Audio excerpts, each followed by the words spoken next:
Welcome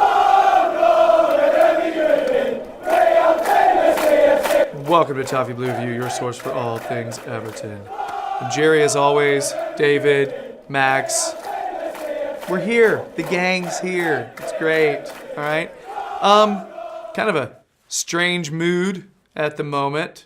Both you guys made it to the derby, so we'll get into how all that went, and I'll tell you about my very different viewing experience to yours. So we'll talk about that. Guys, you were both there. I'm super envious. Who wants to go first? Okay, Max. Right, okay. Only because I'm interested to see what Max's opinion was. Yeah, right. And you know what? I'm still trying to figure it out in my head, because when I was watching the game, and like while I was at the game, my opinion of what happened have completely changed. So this morning, I mean, it might just be the hangover, but this morning I just kind of looked at it differently, because when I was at the game, and obviously with all the build-up, you know, coming back down to Liverpool, you know, being at the pub or things like that, you get kind of really riled up, and really, you know, you're really anticipating a derby game, and you know, derby games should be hard hitting, and you should be, you know, first to every ball, willing to prove a point almost. So like, obviously that's not what we did, really. We sat back, and it was almost as if Sam said to the players, the main aim here is to just stop them from scoring at all costs. And if a chance comes our way, a chance comes our way. So it's not as if it really didn't seem like we had any plan to attack or get forward at all, because any attacking move just came from a long ball, which is kind of the I can't even get me words out. It just characteristics of a big Sam team. Thank you very much, David. So it's very rare that I help anybody grammatically, to be fair. So I'm going to probably save that clip and put it in my highlight reel. Well, thanks. I'm on go over me the way it is, but it was weird because I didn't like it personally. That's not the way I want to see Everton play. But looking back on it, it was a good point away from home. All right. I want to get more into what you were starting to get into there, because I had a feeling you were going to have some negativity based on what you had said last week in our derby preview. So I want to get more into that a little bit. We'll have a discussion of Big Sam's tactics and how all that shook out. All right. I want to get to that in a bit. David. See, I'm at that stage where I've had so many bummings over there that I was almost relieved to come out with anything. And see, I've had a similar debate to what Max was saying there with a mate of mine regarding the tactics. And one thing I think is getting overlooked a little bit is I don't necessarily think that we wanted to play the way we did yesterday. I have no doubt that we wanted to defend and try and hit them on the counter. But I think the issue was the mental block that we talked about so much was there to be seen.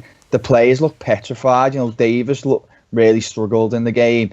Nias looked overwhelmed. He couldn't control the ball. He couldn't seem to hold anyone off. I think he just looked petrified again.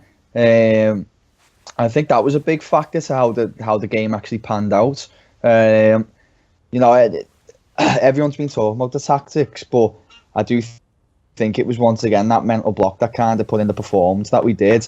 And I think when you go a goal behind, I said at half time, I don't think we're obviously going to win the game from here. So I've almost been looking at this game and this cup game coming up as almost like a two-part film. I feel like that was the first part, and I said if we can just get a draw here tonight, I think they'll have a bit more confidence then, and then going into that second game, we can then look to get the victory. Since we've already gotten into it, that was going to be my second question, but since we've already gotten into it, Big Sam's tactics, all right? Yeah. I was watching the game. You were both there, all right? Yeah. I was not actually in my home, which is where I normally watch games. on the television on the couch. All right. We were actually out of town, me and my wife. We were visiting a friend in a small town, different part of North Carolina. And so I took my computer and watched it on the computer, all right? Sitting there in my shirt, my wife beside me, my buddy Kyle, who played American football in high school, and he's a big football fan, but big American football fan, baseball fan, hockey fan, doesn't watch any soccer, all right? Or football, doesn't watch any football. Yeah. And so, and then my buddy Devin's there, and he doesn't watch any sports. He hates them. So, so I'm there, and it's sort of so the people here. Courtney, my wife, is probably the one who watches Everton the most. So she's seen this before, but I'm sitting here watching the derby, and I'm yelling at my computer. I'm screaming, and you know, certain moments like Henderson goes down, I'm yelling at the computer. And it's just, I don't know, the fact that we played so defensive, it was really not a good advertisement for people who don't watch us often. You know, it wasn't like great marketing, if you will. Like if you were saying, "Oh, let's watch this game. I know you'll love it." I can't say that after that one. You know. Yeah. You know, when we got our penalty though, I think I provided entertainment for my friends as I jumped up and did dirty things to a display cabinet that was nearby. It was, yeah. I did it afterward. I think everybody was appalled yet amused. Yeah. I just couldn't help it. The fact that I knew we were going to give it to Wayne. I knew he's Wayne Rooney. I knew he's going to make it because he's Wayne Rooney. You know what I mean? And so, yeah, man. So I was torn because I was like, you know what? They're inefficient right now. They're getting shots, but they're all blasting into the stands. You know, we are keeping them away from the goal for the most part. All right? That's different for us. You know, one of the first things they said was Sam's going to stabilize the defense. So, to be fair, in that game, that happened, right? Yeah. That did happen. But, man, guys, it was the whole time you're just kind of like, when is somebody going to take this game to the scruff? When is that going to happen? And nobody really, from our squad, our attacks, every single one broke down anytime we got anywhere close to the box. And it was just bad passing, bad composure. It just seemed like our offense, our attack, we weren't prepared for it. Yeah. It's almost like we spent the whole time, you know, training for defensive struggle, which wouldn't surprise me. You know? I feel like, with the exception of their goal, I think because what annoyed me about their goal was Martina. Again, it might be down to him playing on that left hand side, which we all know isn't ideal because he just doesn't really look comfortable there. But he got sucked in too tight, and you know if you go too tight against a player like Salah, he's going to take it past you and he's going to pull off something like he did. So that, out of the whole 90 minutes, that is a real downside because, as you said, Gerry, the main ambition of Sam really is to, you know, try and tie up that defence. And like I said before, it really did seem like our game plan was to defend, and if a chance comes our way, then so be it. So if Martina would have done the right thing there, stood off him a little bit, maybe tried to show him out, then maybe they don't get the goal, and maybe it's 0-0 for the rest of the game. And then when we get that penalty, we go 1-0 up, and you know, after that 90 minutes, we're saying, "Oh, that was an absolute master plan by Sam." Yeah, bit of a rhyme going on as well. So like, you know, it's just that looking back on it, their goal, Martina could have handled them a lot better, and it would have reflected a lot better on the team. But as you say, David, like when we got the ball to feet and when we were looking to counter attack, the players looked like rabbits in headlights, really. Davies in particular, he couldn't hold the ball for more than 5 seconds without getting ran over and getting the ball took off him. So I agree to that extent that the mentality, well, the loser mentality kind of did show. Yeah. I think Yeah. I think on another day we still could have lost that game about 3 or 4-0, if I'm being totally honest. And they did only have 3 shots on target, which everyone's pointed out. But I did. One thing I will say, I agree. By the way, I thought Martin was really weak for the goal. People saying there was a foul on him. I don't think it was. I think he was just really weak in the challenge. But I think now is probably a good time while we're talking about him to give him some credit, because Salah, it looks to me like he could be the next Suarez. He's in that kind of form, and to try and deal with him as well as he did all afternoon, albeit for the goal, I thought he done quite well. As considering his limitations as well, because we know he's not that great. He's not probably even Premier League quality, is he? So he done okay, I thought. But yeah, the whole game, it was that I was so pissed off that we couldn't seem to put together more than 5 passes, and then Pickford was absolutely killing us with that quick goal, like a quick out of his hands the way he does to Calvert-Lewin, but he just couldn't keep it on the pitch. Yeah, every time, and we were just really under the caution.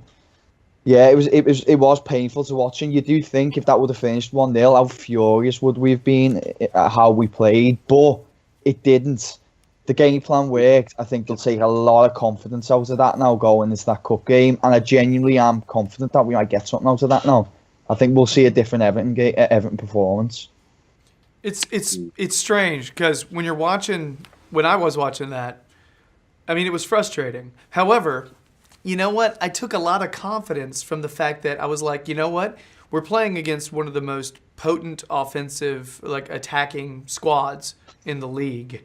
All right. So the fact that we were able to make sure that they weren't getting shots on goal, and one of their 3 shots on goal was a free kick at the top of the box from Coutinho, you know, and Pickford made a nice save on it. Late in the second half, wasn't it? And so really it would have only been 2 shots on goal if you didn't count the free kick, you know? So I think defensively we were sound. I actually was paying attention to our defense for the majority of the game because I knew that's what Sam was doing, you know, and you guys knew it too. So when you're watching that, it's different. When you know for a fact you're trying to just, it's almost like a little bit like Muhammad Ali, the way he used to bring people in and just take a bunch of punches, wear you out, and then maybe late, just catch them not looking, wait till they're frustrated and tired, and then catch them on the break. But the thing is, we weren't really catching much on the break. You know what I mean? Like I thought they looked like they defended well because we were putting the ball to their feet often. Yeah. Well, it was Calvert-Lewin, wasn't it? Every time, just pump it up to him and see what he can do, and they handled it quite well, to be honest. Mm-hmm. But remember what the 3 of us were saying last week, which I think was perfect. I know he scored in the first half, but we did say, didn't we? We don't want to concede in the first half an hour, 20 minutes, because they'll obliterate us then. Now let's go. That was at the game, it was. After you mentioned that, it kind of made sense to me, because if you look back on all the games where we ended up getting battered, conceding early tends to be like a trend. Yeah. So as I was watching, I was just thinking, just don't concede early. Don't concede. Yeah. It's okay if we're not playing perfect, but just don't concede early. And as I said before, that just goes to show how much that Salah goal wound me up, really, because I just wanted us to see it out. Yeah, and I think even though they were 1-0 at this point, so they had broke us down. You know what I thought was a massive moment in the game, and it was because we'd frustrated them for so long. That Mane one where he goes through in on goal, and all he had to do was square it, and he kind of done this half shot cross thing and wasted it with his weak foot. Yeah. I think if they concede with one of the first attacks and they're tearing us apart, I think he just passes that back. They score again, and we just get obliterated. But just that little bit of doubt, I think, and he's probably thinking, what should I do? And just that little bit of panic, I think, caused them to fluff that. And in the end, that was a big chance wasted. If they would have went 2-0 there, they would have won comfortably. So, I now you've mentioned that, Mane, I just want to add to your point earlier when you were praising Martina, which I do agree with. He did it really well. Hope. I think John Joe Kenny on the other side deserves a lot of credit as well for I would say man marking Mane, but they interchange all the time, don't they? You know, No. it was Solanke, Mane, and on the other side, they were kind of all swapping and changing over, and that obviously, as we've seen, you know, that causes a lot of problems for defences because they can't cope with the constant movement. But Yeah. Rooney dropped deep and was on the same side as John Joe, and you know Rooney was helping out as well. But yeah, as well as Martina, I think John Joe Kenny deserves a lot of credit for keeping composed and not lunging in at any moment, really. So here we say that whole defence. Yeah. To be fair, so here's where I'm standing on this. All right, I thought about it when the game was finished. All right, because we didn't look stellar.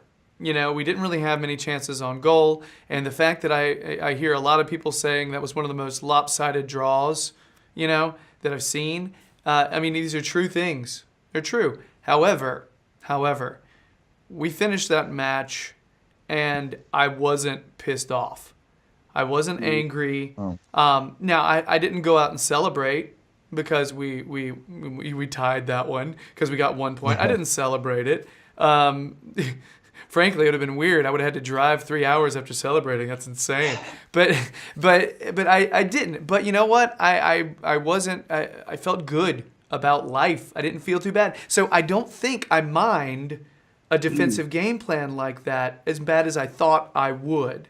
You know? Yeah. You get annoyed during the game, but as long as you feel like there's a plan in place, there's something that kind of makes you feel, I don't know, comforted that they actually have they've got some pieces in motion, you know? Like something that I kind of mentioned before. There's two kind of ways to look at this game. I think you can look at it as a Merseyside derby, and you know, if you're an Evertonian, for a Merseyside derby, you want to see your team go all out. You want to see us match Liverpool for every ball and put in an equally, if not better, performance than them. But the other way of looking at it is going away from home against a team that's fourth, you know, and we rarely haven't had the greatest of seasons.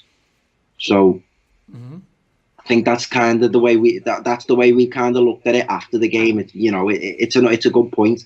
You know, I know we've had a turnaround in results as of late, but you know, you've got to take a step back and you've got to think, you know, a few weeks ago, would you have really expected to get a point out of this game? You know, you'd expected to get beat like 4 or 5-0. So, that's the way. I think the way that most Evertonians look at it now is coming away from home against a team that's probably going to get Champions League again this season. So, I just think this particular fixture, no matter where they are in the league, is Everton's hardest fixture away from home. Like you could go. I think City away, the way they are now, is still an easier fixture because I just think Everton are just so petrified when they get out there. So, you know, to get a point, and then you add on to the fact that the scoring for fun, you know, it was like 12 in the last 2 games, wasn't it? I mean, it is a good point. I think if we would have created even a handful more chances, we would have said that was a tactical masterpiece and a very good point. But because we were so lacklustre going forward, we are kind of being a bit critical. But prime example, this wasn't my start to seeing it today, but when we got beat 4-0 under Martinez, we had 59% possession that day. We had 21 yesterday and drew 1-1. I know which results I prefer. The Reds, they call us the bitters.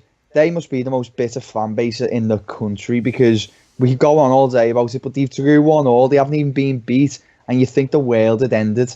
They want you to go there and just open up so they can play the way they want to play. Well, it doesn't work like that. Why would we do that? You know, we're not stupid. We can acknowledge that they're a good team going forward. So if they think we're just going to go there and try and outplay them and open the defence up, they're thick as pig shit. But they are anyway, aren't they? I made up. We got something out of it. Sorry. So David, I'm going to need you to be a little bit more honest. Yeah, off the fence. You know what I mean? You're just not committing. You're holding back. Yeah, I know. Enough of this. I know. I'm normally very, very together, but as I said, I just think they're fucking ridiculous at times the way they the way they go on, like the way they think that they have a divine right to let us just kind of, you play the way we want you to play, and then we'll beat you that way. And if you don't do that, then you're a shit. And the amount of people who said you're a shit, aren't you? And I'm like, well, why didn't you beat us comfortably then? End of the day, it's that simple, isn't it? It was shit. Go and batter them. You don't see any Liverpool fans or Liverpool reporters complimenting them, for that, on that defensive performance, given how good they are going forward. You don't see anyone going given the way that we've been lately, credit to Everton for their defensive display. Yeah, exactly. Whereas, we'll gladly turn around and go, listen, they've probably got the best attack in the country. So it's just, as I said, it's genuinely is sour grapes. I know we all get a bit like arsey after the derbies and stuff, but you can't be sitting there crying because we didn't play the way they wanted to play. End of the day, we're out to get results, they're out to get results. They thought they'd steamroll us, they couldn't do it. Simple as that. If they were that good, it doesn't matter if you got 11 men behind the ball, you pick them off, and they couldn't do it. The defence was too good for them. So on to the next one. So we have to something that kind of surprised me is when starting lineups came out, and you see who Klopp has started with. Okay, he's got Coutinho on the bench. He's got Firmino on the bench, and I believe he played both of them earlier in the week in their Champions League match against a team that they actually did steamroll. So as I was watching, I noticed after they got a 1-0 lead, I think Salah put one, a shot just outside the 18, like skied it, and they cut to Klopp, and he's laughing. And I said, I literally yelled at my computer, because I was like, yeah, he's laughing because it's not tied anymore, because they're ahead 1-0, because he's not scared, he's not worried about this fixture, he's not worried about this, And so then later on, we get a goal. All of a sudden, attitudes change. All of a sudden, he's not laughing at the mistakes anymore. You put it in the stands. No. And so that's the thing. So and then his post-game tirade, where he asks all the journalists, how many of you thought that was a PK? And PK alert. Nice one.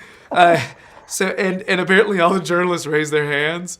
I think Lovren was talking to Dominic King, and Dominic King apparently thought it was a PK, and Lovren accused him of being an Everton supporter when Dominic King is a Liverpool supporter. And so it was just kind of funny, and so I understood Lovren a little bit, but Klopp, I thought about it, and I'm like, you know what? I think Klopp is extra pissed because he didn't roll with his starters. He didn't roll with his best team. He thought he was going to walk into that, keep it tight, and then maybe throw his other players on later on just in case, And so I don't know, man. I'm thinking his reaction was a result for him feeling stupid for getting his team wrong. Yeah, it was. He is. I mean, the only thing I put it down to, I said maybe he's put more physical players in because he's expecting us to try and kick them out the game. But they weren't particularly physical, were they, the players who come in? And I think that was it. I think he's got it wrong because that front four have been unbelievably lethal over these past few weeks. Why would you break that up? And equally, even his game management, I thought was poor. Like, who else was relieved when Salah was coming off the pitch when it was still 1-0? He was the most dangerous player on there, and I thought, fantastic. I made up he's coming off. And I think it is. I think it is his own frustrations. I know a lot of the Reds, and these aren't the knobhead ones. These are the good ones who have had a good chat with. They were like, I don't know why he's played that team. Stupid. It's Everton. It's the derby. It's our biggest game this season. Got West Brom through the week, and he's saving plays for that. Ridiculous. Yeah, it's part of the circus act, I think. And I mean, I've followed him for most of his career, and I don't dislike him at all. Like I followed him when he was at Dortmund, and he gained me respect while he was at Dortmund. So this isn't me slagging him off. It's just he kind of expects his managerial career to kind of be some sort of like circus where everything goes his way and the limelight. Yeah, like the key example being, what Gerry mentioned earlier, the whole hands up if you think it was a pen thing. Like, who pulled that off at a press conference? Yeah, I know. It did. It's like it was endearing at first, and they were all loving it. Oh, this funny German who's come over because everyone knew about him before he come. And it was a bit like Mourinho-esque. And I don't know if you remember when Mourinho first come for those first 2 years, he was untouchable. Oh, this Portuguese guy, he's unbelievable, he's fantastic. But soon the act wears off a little bit, and the mask is starting to come down already. A lot of media asking questions, and look at Mourinho now. Anything he does, he gets absolutely slated for. Mm-hmm. And I think Klopp will be the same if he sticks around long enough. See, like you, David, I thought his team. At first, I was thinking he's resting his guys because he thinks this is an easy game. And then I was like, well, it's really cold and snowing. Yeah. I was like, so maybe he's playing his physical players because maybe he's worried that his Brazilians are not going to play as well in that weather. And they showed. I told my wife that, and she said, "Oh, that makes sense." And they showed a shot of Coutinho wrapped up on the bench, like covered up, and you could only see like this part of his face. And she goes, "That was Coutinho." I was like, "Yeah." And she's like, "Okay, but maybe that's why he's not playing." But honestly, I don't think it was a weather thing I think it was him. Maybe it was a rest thing, but he was. I think if they were playing City, those guys would have been in. And that's where I get. I'm kind of psyched that he was looking past us. Disrespect us. That's cool. That's cool. We'll take a point. Yeah, exactly. Yeah. At the end of the day, you shouldn't.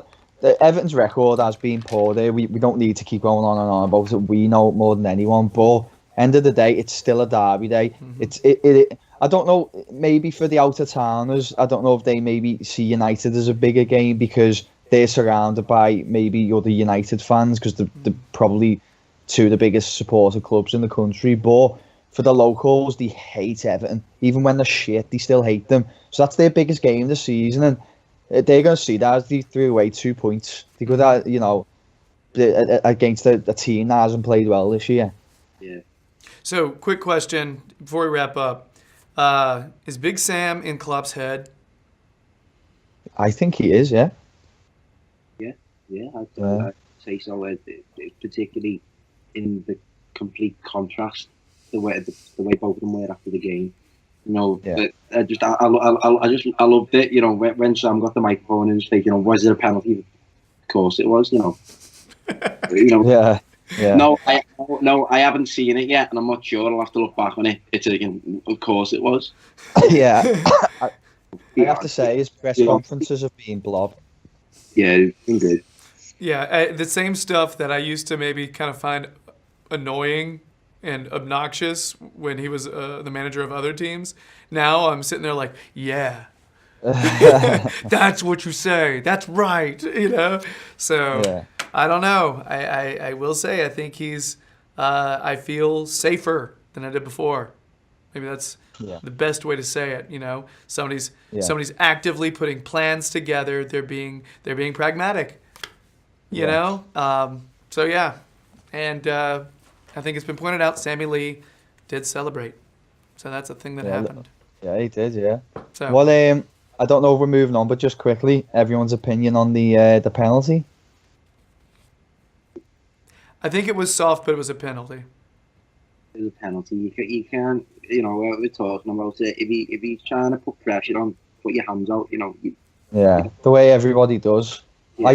That was just another excuse, wasn't it, really, for them? Because I think it was obviously a penalty. If you look at that one particular angle from behind the goal, it looks like he goes down slightly easy. But if you look at the one the referee had and every other angle available, you can just see the two hands push him down. He goes down. It's stonewall penalty. And end of the day, whether it was a penalty, it wasn't a penalty. It was a penalty, and we scored it. So see, when it finished. By the way, Phil Neville in the American feed, all right? I want to tread lightly and not talk too much smack, but all he did the entire rest of the game was complain that it should not have been a penalty and that DCL simulated. That's all he talked about the entire rest of the game. And, with respect to a former player I would say maybe give it a rest. You know, because he was one of the guys who was really giving Nias hell. You know. Yeah, he does my head in, Phil Neville. Yeah. He was part of one of the most bottle job Everton teams. Yeah. Yeah. This is at Anfield. Yeah. That we've probably ever seen. So, you know, keep it quiet. I think the difference between Nias and DCLs, though, by the way, Nias, here was contact, but it looked like he actually emphasized it more.